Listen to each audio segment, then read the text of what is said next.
What is up guys, Zach here with another vlog. So today, papakita ko sa inyo yung bagong wheels natin. So let's go. So guys, here it is. We got a T37 Saga SL pressed graphite na staggered wheels.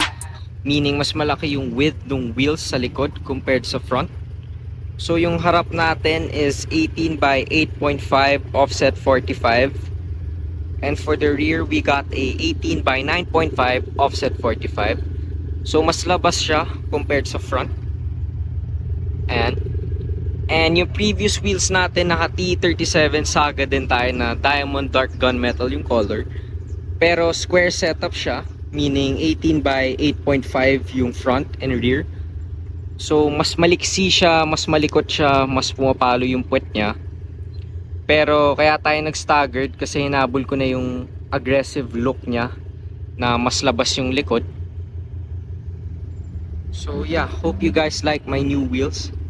And kaya mataas yung auto kasi nag-track tayo. So inangat natin yung height para iwas rub. Ibabagsak pa natin and we're not running any spacers pa pala. So yeah, hope you guys like my new wheels and stay tuned for our next vlog.